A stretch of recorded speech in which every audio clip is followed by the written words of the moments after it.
ծրագրերն ընդունելու համար ներկայացնեմ մեր հյուրերին Գուրգեն Եղիազարյան եւ սոցիոլոգ Ահարոն Ադիբեկյան։ Հարգելի բանախոսներ, Սասնա Ծռեր խմբի ձերբակալությունից հետո մենք տեսնում ենք, որ հանրահավաքները շարունակվում են։ Ընդդիմադիր հատվածին առաջնորդները ձերբակալված են, չնայած դրան հանրահավաքները շարունակվում են։ Խնդրեմ անդրադառնալ սրան եւ գլխավոր դատախազ Գևորգ Կոստանյանը 3 հրաժարական ներկայացրեց, որքանով է կապված հրաժարականը Սասնա Ծռեր խմբի գործունեության հետ։ Խնդրեմ։ Հույսերը, որ կբարձրանան ժողովրդի ցասման ալիք դուրս կգան փողոց, կհեղաշրջեն իշխանությունները, ոնց որ թե այդ հույսերը չիրականացան։ Մի խնդիր կար, որը ես ուզում եի ձեզանից լսեի, եթե իրոք նախագահան տար հրաժարական, ընտրություններն են նորից եւ հանրապետական կուսակցությունը առաջնորդող Սերժ Սարգսյանի նորից հաղթեր, ինչ պետք է անեին այս Սասնա Ծռերը իրենց ընդդիմադիր ալիքի հետ միասին, որովհետեւ ընտրություններում հաղթում աննա ով ունի ռեսուրս, ով ունի կազմակերպչական ունակություն, ով ունի կադրային ֆինանսական կարողություններ։ Ընդդիմությունը որպես այդպեսին Հայաստանում պարակցված է, կան մի 5-6 հատ խմբավորներ, որոնք այնքան թույլ են, որ կարողանան ինչ-որ մի խնդիր լուծեն իշխանության ոլորտում, դա անհնար է։ Հետևաբար ամենակարևոր նպատակը, որը վերջին հայտարարության արեցին, որ հա, մենք չկարողացանք Սեփիրանին ազատենք, չկարողացանք պաշտոնանկ անենք նախագահին, բայց ժողովրդի ցասման մենք ալիք բարձրացրեցինք, դա այդպես չի։ Ինչի, որովհետև մի 2 ամիս կգնա քննությունը, քրեական ով ինչ արի, ինչի պատասխանատու է, ձմեռը կգա դատավարությունը կիրականացվի, ձմեռը գիտեք հանրահավաքները բավականին թույլ ու աղոտ են, ուրեմն այդ ալիքը կգնա։ Կես տարի հետո մենք կմոռանանք այս ամեն ինչը, կապրենք նոր ուրեմն խնդիրներով։ Հիմա թե որքանով է այս իրադարձությունները կապված այլ ներքին եւ արտաքին քաղաքական գործոններից, դա ընդհանրապես կարող է լինել ենթադրություններ, օրինակ նախագահն ասում է, մենք չենք գնա միակողմանի զիջման։ Դա ինչ է նշանակում։ Եթե զիջելու ենք այդ 5 շրջանները, ուրեմն դրա համարժեք բան պետք է ստանանք։ Նա չի ասում, որ ես չեմ տալու կամ դեմ կլնեմ այդ 5 բանը։ Նա ասում է, դինի համարժեք։ Բայց քանի որ Ադրբեջանն ասում է, Ղարաբաղ երբեք չի լինի անկախ, մենք էլ ասում ենք, որ նա երբեք չի լինի Ադրբեջանի կազմում, ուրեմն խնդիրը գնում է անկախությունը փոխանակել տարածքներով, որը նույնիսկ Բենդերի օգնական ասում էր, իրոք Կարեյկոն կտա 1 միլիոն, ասում է հիմար չի, նա մի մասը կտա, որ ամբողջը չկորցնի, ուրեմն նման խնդիր կա ու մենք պետք է լինենք պատրաստ իրադարձությունների ցանկացած զարգացմանը։ Հակառուսական ֆոբիան եւ հակառուսամետությունը մեր բնակչության մոտ իմ հաշվարկներով ռուսա մետները Հայաստանում կազմում են մոտ 60%-ը, քանի որ ամեն 5-6 ընտանիքը Ռուսաստանի եկած գումարներով ապրում,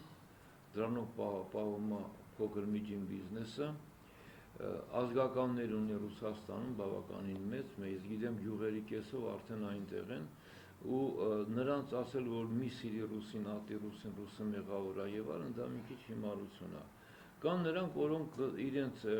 ծանր թե տնտեսական վիճակը, թե Հայաստանի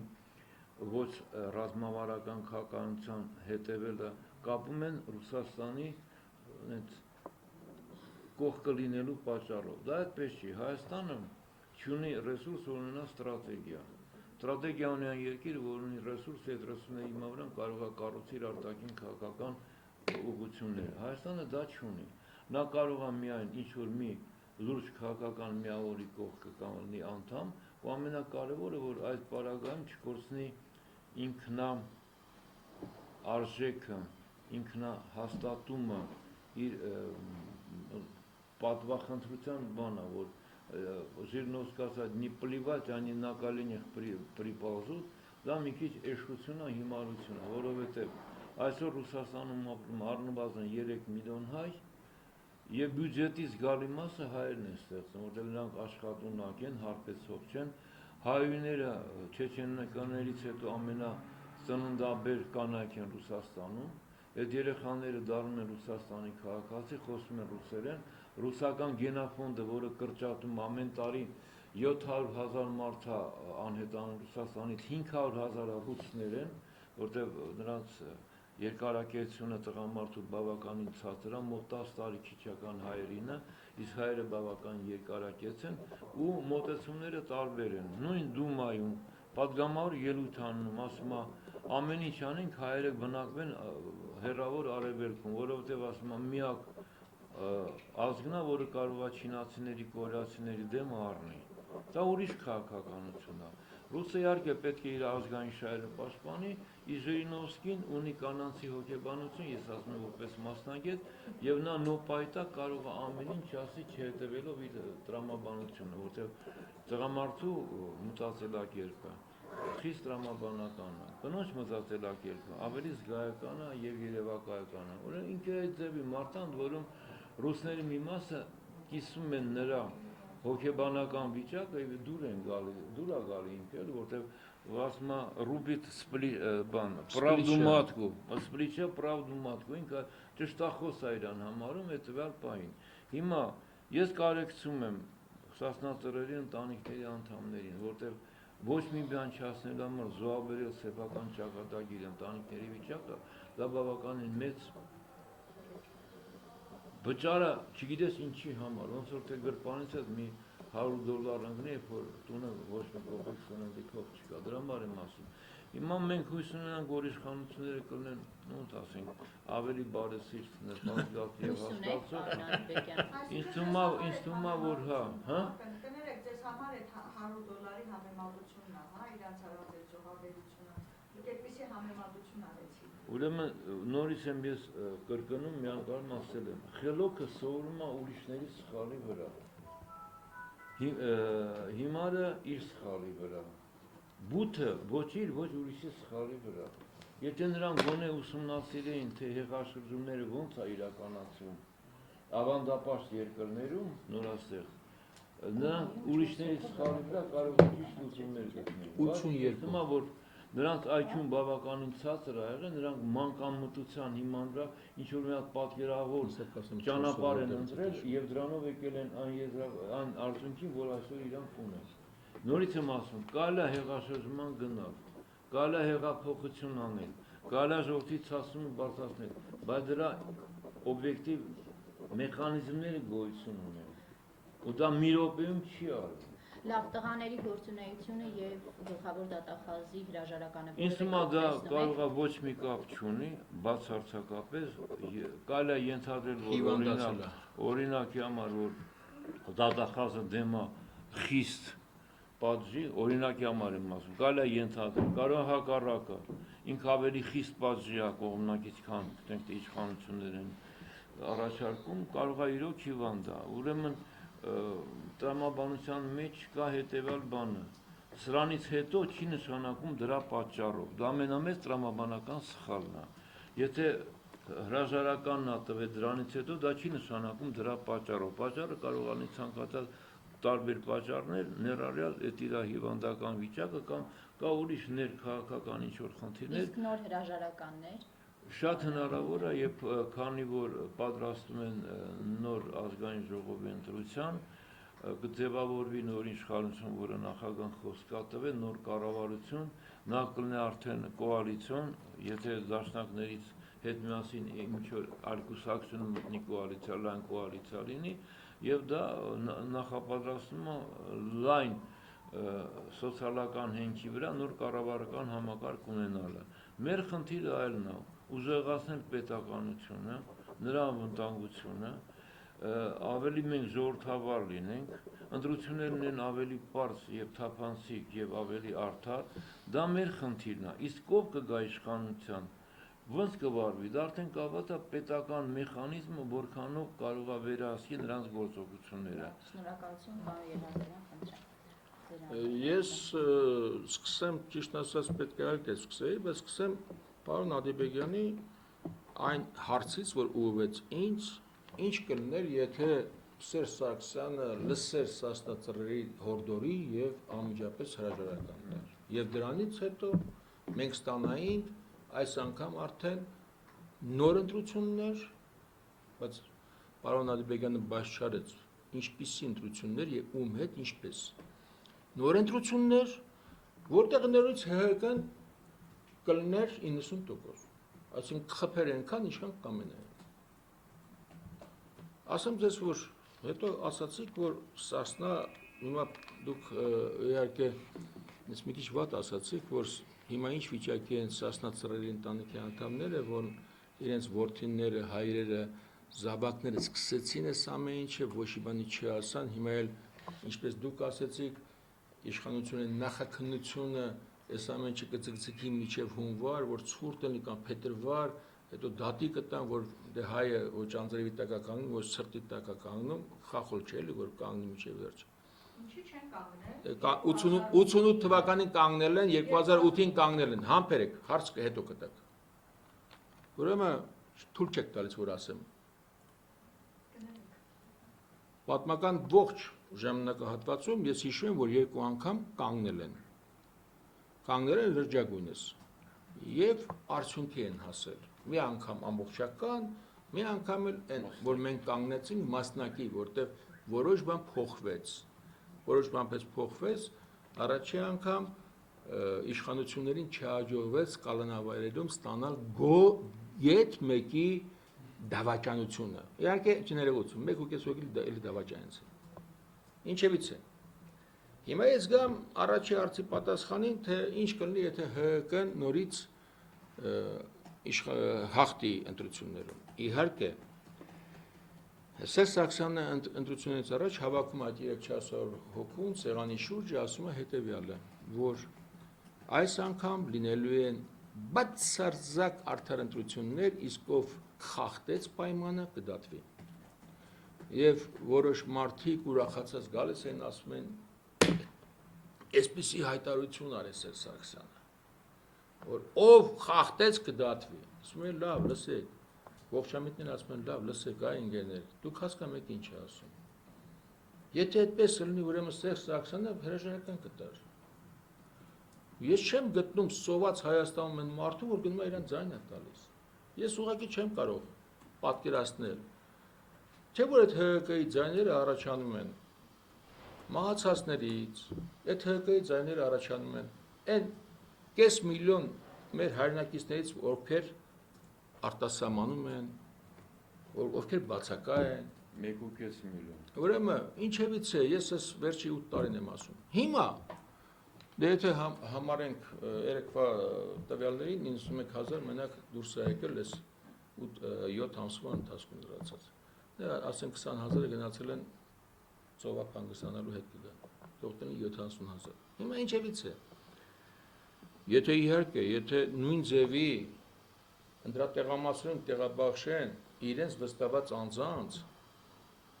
այդ վստահված անձինք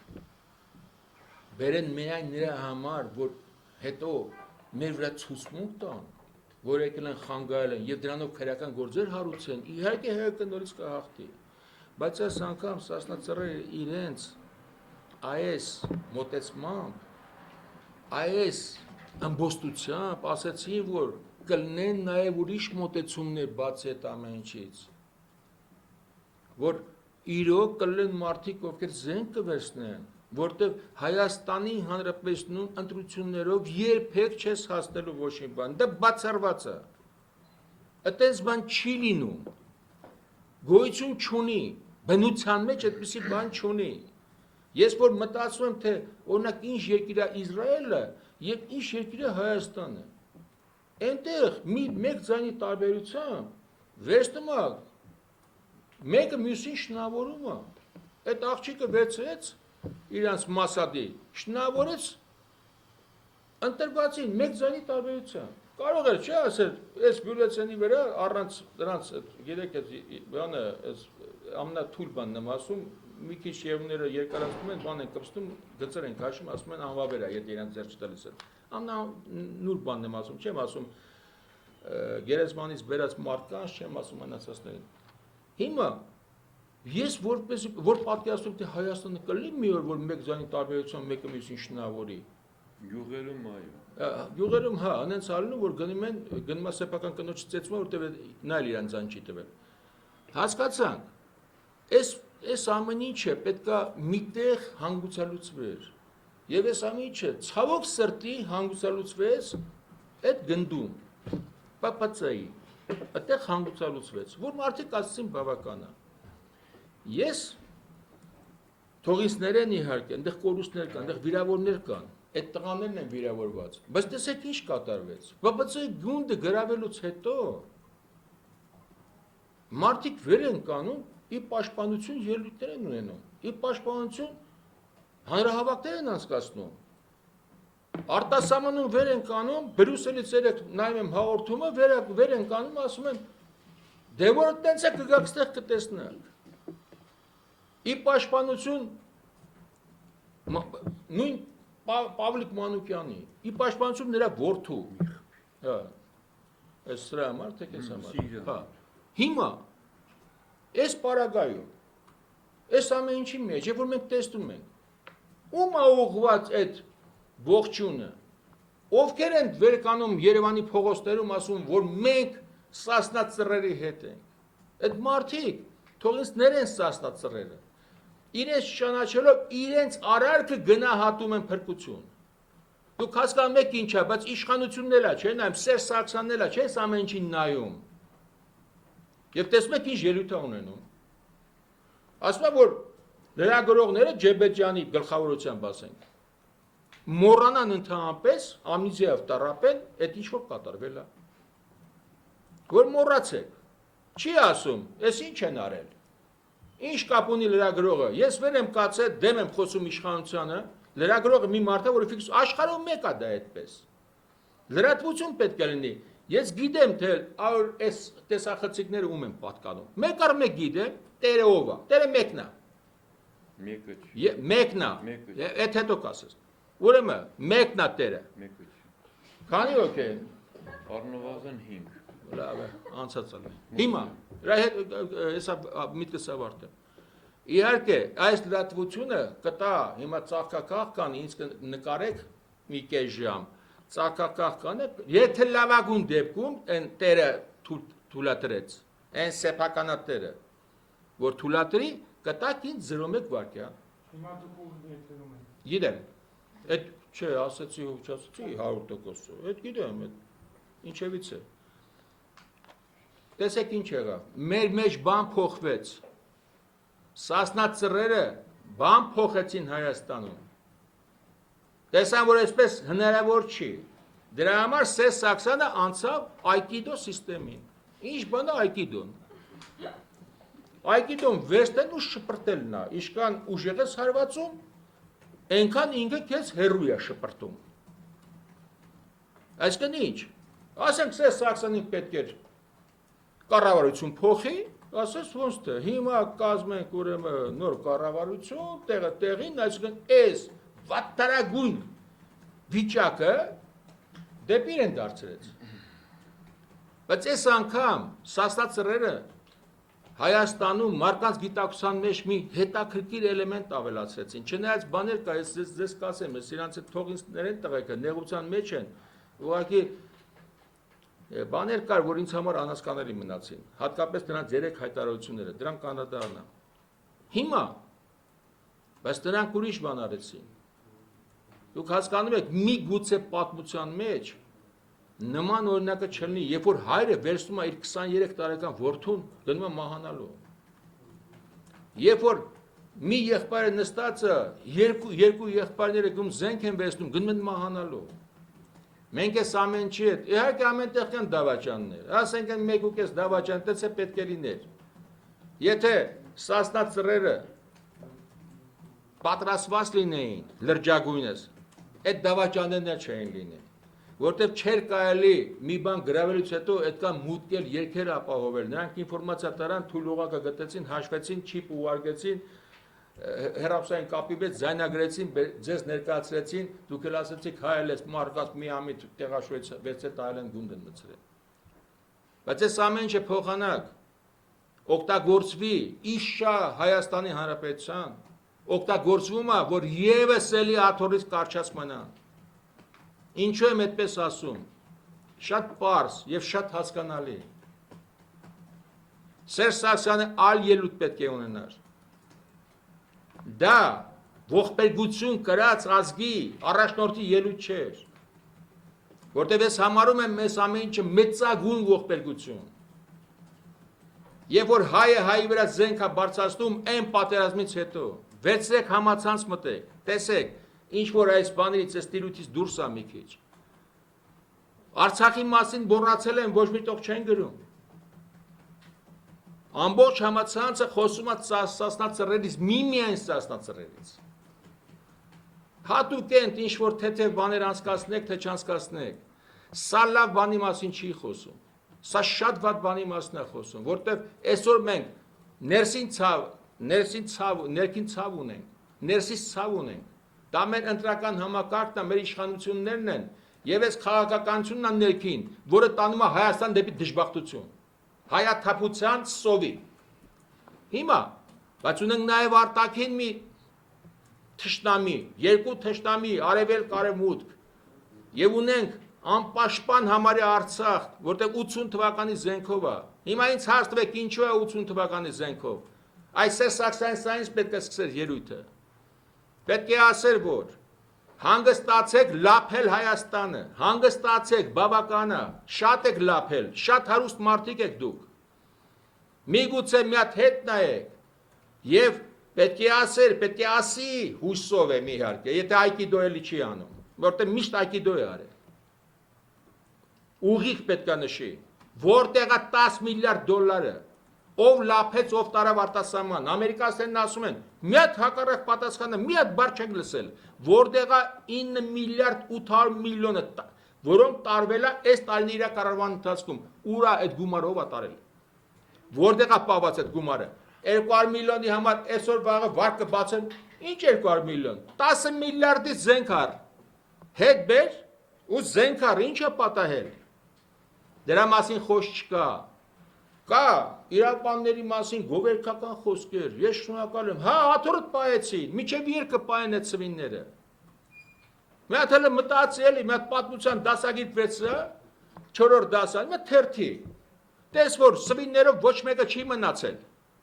Իհարկե այստեղ իշխանության համար ուրախալի բան կա են, Երանոսյան եղբայրները բան, արդեն վաղը մյուս օրը, եթե լուրջ բան լինի, նրանք արդեն Սերժ Սարգսյանին չեն պաշտպանելու, իրենց ունեցվածքն են պաշտպանելու, որտեղ նրանք գրվեցին թշնամի ժողովրդին։ Բայց այդպես չի, որտեղ այս ամեն ինչի վրա, քիչ առաջ մեր սոցիոլոգը ասել, չէ՞ դրա մասին, որ մենակ հիմարն է սովորում իր սխալների վրա, խելոքը ուրիշի սխալների վրա ասում, այն խելոքները, որ վաղը մյուս օր ասված չանելի զենքը բարձրացնեն։ Այս սխալները թույլ չեն տան ոչ մեկը։ Չեն սարքի վերցրած տարածքը երկու մուտքի ճամբար։ Այդպես մարդասիրաբար չեն վերաբերվի տարբեր մարդկանց։ Չեն ասի կնունքնա ծնունդա թող վերկանա գնա տուն։ Չեն ասի ոնց անենք որ այս մարդը իրան վանդ չզգա։ Վերջի ընդհանրապես չեն ասի վերկացեք գնացեք, որից հետո իրանք սկսեցին գնդակահարվելը։ Հիմա ինչևից է։ Ինչ ենք սպասում, ինչ ունենք սպասելու, այս հայտարարություններից հետո, ցավով եմ ասում, բայց համարյա ոչ մի բան չունենք սպասելու, ոչ մի բան, ինչու այդպես, որտեղ այս ելույթը պետք է այնպիսի ելույթ լիներ, ի վերջո կարելի էր չի ասել, հայ ժողովուրդ, ներողություն այս չարչարանքների համար, որ դուք 8 տարվա ընթացքում կրել եք, ես ներողություն եմ խնդրում որպես նախագահ, մենք ունենք չէ Լատինական Ամերիկայում մի հատ ամենաաղքատ նախագահան, ամենաաղքատ, որը այսօր էլի այծ է պահում, օրինակ, եւ ամենասիրված նախագահ ունի։ Հիմա, մի հատ չասեր, այս ամեն ինչը, դո իմ երեսից էլ եղավ է, 60% եմ հասրել, վիճվարության տվյալ չկա աղքատության, վերջի տվյալը 34%-ն է, ով արեց, այս 34% աղքատության շեմը ով սարքեց այս տարիների ընթացքում։ 50-ներ։ Հիմա 11.2 էր։ Հիմա ինչ է պատահել։ Ինչ է եղել։ Եղել է ողբերգություն։ Բայց սա ողբերգության գնահատական էր, որ ասվեց այս ամեն ինչի մասին։ Լավ, մեդիան վերցրեք, գրավեցիք, ձեր մարկած նշանակեցիք, $200 աշխատավարձ տվեցիք, ընդդիմադերին դրեցիք, ծեծեցիք, սատկացրեցիք, ուղարկեցիք հիվանդանոց։ Ինչ է մի հատ խոսացել էր։ Բայց դու այդ խոսակցությունից հետո, պարոն Սարգսյան, եւ որ դուք ասում եք, որ այս անգամ այսպես երբեք չի լինի, հետևություն դա է, այսինքն կարելի է ով որ խոսում է, հարցակվել, ահաբեկության ենթարկել, դե տեսեք մարդիկ ոնց են ձեզ դիմավորում արտասահմանում, ինչեր են խոսում Հայաստանի մասին, տեսեք Շարլ Ազնավուրը ինչ է ասում, Շարլը ուղիղ ասում է, մաֆիո գնացեք, մաֆիա ուրիշտեղ զբաղվեք, այս ժողովուրդը մեղք կա, հույսը հենա, իմ կարծիքով, որ այս ամեն ինչը կանցնի կգնա, բայց չէ, դրանք մարդկանց գիտակցության մեջ ուրիշ էլեմենտ մտցրեցին, հիմա ինչ վերաբերվում է Սասնա Ծռերի ընտանիքի անդամներին, որոնք հիմա տեսան, որ զուր տեղը գնացին իրենց բալիկները, գնացին իրենց որդիները, իրենց ամուսինները, հենց այնպես մատաղացու եղան։ Ոչ, այդպես չի։ Դուք ուրեմն, պարոն Ադեբեգյան, չեք լսել այն պայծառագույն Արայիկի այն վերջի Խանդոյանի հայտարարությունը, մոր հայտարարությունը Ռիմա Խանդոյանին, որը այդ նեղ դրության մեջ, որը մի հարց ուներ, թե Արարատի թոշակը ոնց պետք է հանի, որ այն երեխաներին հաց հասցնի։ Այդ ամեն ինչի մեջ այդ մեծ տիկինը հայտարարեց, որ ես երբեք չեմ ասի Արայիկին զենք դվարի դեր։ Այդ ձեր հարցի պատասխանն է։ Հիմա ինչ վերաբերում է դատավարությանը, այո, եթե ուրեմն սոցիոլոգներով, բաներով, սենց մարդկանց կեղեքենք, հոգեբանորեն ճնշենք, ասենք, որ մեկը դատվելու են, ոչ, չեն դատվելու։ Ուրեմն դատվեն արտասահմանում շատ վատ բաներ կլինեն։ Այո, գնդապետը զոհվել։ Զոհվել է մարդ, որը պետք է չզոհվեր։ Պետք է նախաքննությունը հասնի նրան։ Ինչպես է զոհվել, ինչ պայմաններում, ով է մեղավոր։ Բայց նախաքննությունը նաև պետք է նայ զբաղվի նրանով, թե ով հասցրեց Հայաստանը այս վիճակին։ Երբ որ գտնենք նժարի վրա, թե ով հասցրեց, ինչու Հայաստանը այս վիճակի մեջ հասցրեցին, այն ժամանակ շատ հարցեր լուծումներ կստանան։ Այնտեղ ինքնահրկիզում է լինում, եկել կարդում են, ուրեմն ինքնահրկիզ ողը ձիավով հիվանդ էր, ոնց որ մենք պարտադիր պետք է իմանայինք այդ արյան անալիզը, որ այս մարդը ձիավով հիվանդ էր, այսինքն այնքան լքված էր, գնաց իրան այնտեղ այրեց։ Հետո կարդում ենք հետևյալը, ընթերցում ենք այդ անկախ լրատվամիջոցներից։ Հետևյալը, որ սա պարտքերի մեջ էր, վերցրել էին բնակարանը չէին տալիս մարդնեկա, իրենց բակում դուրս կգար, այդ բենզինը կլստրվեր նրանք այրեր։ Թույլ տվեք ասեմ, բայց ինչ էլ որ ասեն, քրոջներ խոսացնեն, մորա քրոջներ խոսացնեն, քերու որդներ խոսացնեն, հարևաններ խոսացնեն, մեկ ճշմարտություն գոյություն ունի, որ գոնե իրանց ասածով այդ մարդը իրեն այրեց դատարանի, դատավորների եւ Հայաստանում թևածող անարդարության դեմ։ Պարոն Եղիազարյան, հնարավոր պատասխանատվություններին, անդրադառնամ։ Հիմա անդրադառնամ, այո, ես աշխատեցի հավասար խոսալ։ Հիմա անդրադառնամ, ես դատախազի մասին լավ կարծիքի չեմ եղել, այսօր թողին ինձների, ես իմ կարծիքը արտահայտել եմ, հենց նշանակման օրից։ Բայց ասեմ, որ ուղիղ կապ ունի իհարկե Սասնա Ծռերի հետ։ Եթե մեկը ինձ գա, ով ուզում լինի,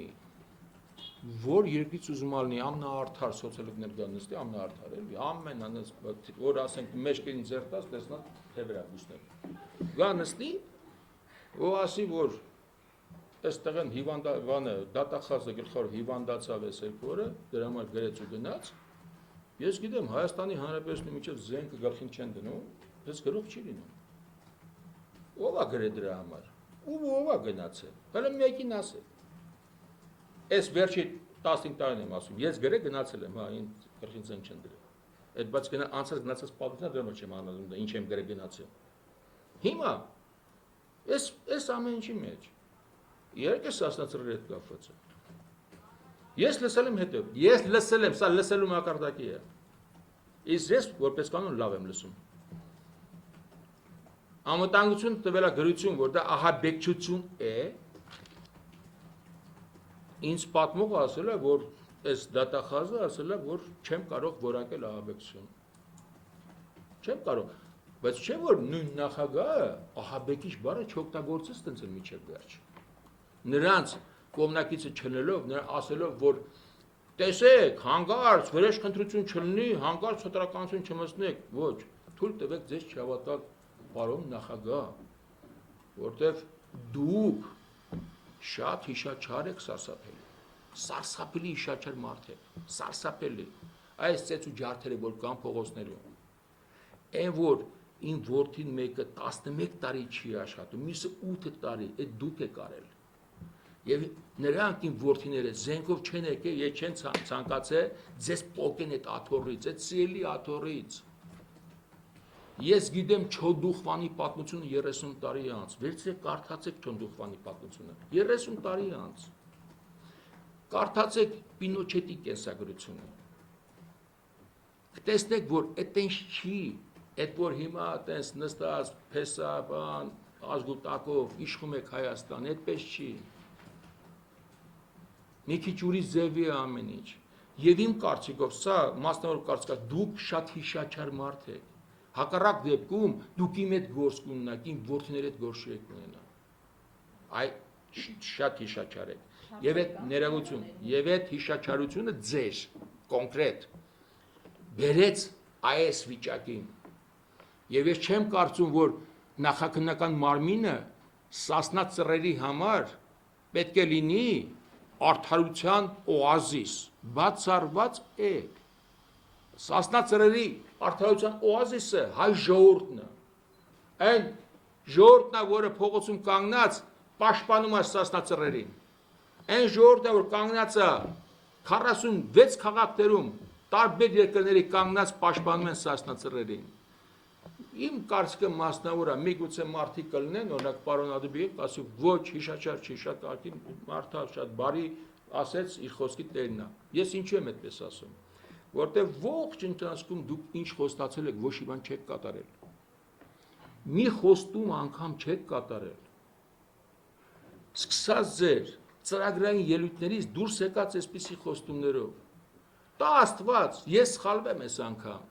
պարզվի, որ սխալ եմ, վերկանամ ներողություն խնդրեմ, ասեմ ոչ, պատահականությունն է եղել իմ որդների չաշխատելը, ձեր հիշաչարության հետ կապ չունի, բայց և այնպես սպասենք 2 ամիս, իսկ ինչ իմանամ, որ սկզբից ասեցի դա, որ ասենք թե այս իշխանությունների, այս կառավարության հետ կապված հարցերը չի լուծվի օգուտ ձեզ, անվան տակ, որ դուք անցնում եք նոր ներքին քաղաքականության, դա Աստված էլի սխալվեմ, շնորհակալություն։ Դուք ասացիք, որ նախաքննություն պիտի ընթանա վերջը, այնտեղ գնդապետ է սպանվել եւ այլն։ Այո։ Բայց կուզենայի անդրադառնալ նաեւ Մի հատ ներկայացեք, որ իմանամ ում եմ պատասխանում եւ ինչպես պետք է պատասխանեմ։ Ոնց ճիշտ եք համարում պատասխանեք։ Մյուս ոստիկանի այսպես սպանության մասին որևէ բան չասացիք, կխնդրեի նաեւ։ Ես ասացի, դուք չլսեցի։ Չէ, մյուս, դուք ասացիք գնդապետ։ Ասացի գնդապետ, ասացի ոստիկ երկրորդ մահ եղավ, այդ ասել եմ։ Ուղղակի դուք անուշադի եղավ։ Այդ իրավիճակը այսպես տարընթերցումների այսպես առիթ տվեց ձեր մեկնաբանությունը դիպուկահարի կրակոց եւ այլն։ Այդ ամեն ինչին հետևելով կարծում եք իսկապես այնտեղից է կրակոցը եղել։ Գիտեք, որպեսզի ես որպեսզի ենթադրություն անեմ, ես հիմա ձեզ պատասխանեմ, ես պետք է լինեի լսեք, ոչ, եթե ես լինեի դեպքի վայրում, ուրեմն բալիստիկայի հետ կապված կան զննություններ, դրանց ծանոթ լինեի, թե արդյոք այդ դիրքից, որը որ նկարվել է, այդ մեքենան երևում է, եւ դուք պատկերացնում եք 400 մետրից, եթե հանկարծ մեկը ինձ ասի, որ դիպուկահարը կպել է ներսում նստածին, ես դա համարում եմ աներևակալի մի բան։ Մի ընդհանրապես մի բան կարող եմ ասել, ինչ որ նկարում տեսնում եմ, այդ հրացանի որն փողով երբեք նույնիսկ 200 մետրի վրա ոչ մեկի խփել չի լինի։ Այնտեղ քամիների ուղղություններ կան, դիպուկարները դնում են հատուկ փոքրիկ ուրեմն դրոշակներ, որպեսզի որոշեն հեռավորությունը եւ ըստ այդ քամու ուղղության կարգավորեն իրենց կրակը։ Հիմա ով է հնարավորություն տվել, որ Սասնա ծռերին բանը ուրեմն կետեր դնեն, քամուղություն որոշի եւ 350-400 մետրի վրա մեքենայի մեջ նստած մարդու, որ ոչ մի չի երևում։ Խփի։ Այսինքն կարող եմ ենթադրություն անել։ Իսկ եթե ասեք թե օրինակ ինձ հաստատ թե ինչ էր, միջև այսօր երեք հլը փակ էր, այդ փողոցները փակ այնտեղ աշխատում են։ Ես ուղղակի ապշած եմ թե դրանք ինչով են զբաղված։ Ես կան հաստվեք ինչու, եթե տեղադրելու եք, որտեղ մարտի 8-ից հետո